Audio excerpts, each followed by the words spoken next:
అలా కాకుండా పల్లెటూరు వాతావరణంలో ఒకవేళ మనం ఈ పెరటి కోళ్ళను పెంచుకోవాలంటే మనకు ఎక్కువగా గుడ్లు పెట్టే కోళ్ళు అయినటువంటి ఈ గ్రామప్రియ కానివ్వండి, లేదా అసీల్ జాతికి చెందినటువంటి కోళ్ళు కానివ్వండి పెంచుకున్నట్టయితే అవి పెరగడంతో పాటు మనకు గుడ్లను కూడా ఇస్తూ ఉంటాయి.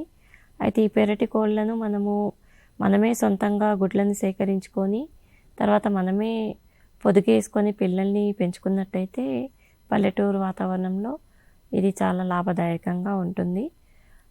మొదటి ఒక వారం వరకు నూకలు అనేది ఆ చిన్నపిల్లలకు పసిపిల్లలకు మనము దానాగా ఇస్తూ ఆ తర్వాత మెల్లిగా తల్లితో పాటు అవి కూడా పెరట్లో పెరుగుతూ మామూలుగా దొరికే పొలం చుట్టూ ఉండే గట్ల మీద కానివ్వండి, లేదా మొక్క మొదళ్ళ దగ్గర కానివ్వండి, ఏవైతే ఈ పురుగులు చిన్న చిన్న నట్టలు ఏవైతే ఉంటాయో అవి తింటూ అవి తొందరగా ఎదుగుతాయి.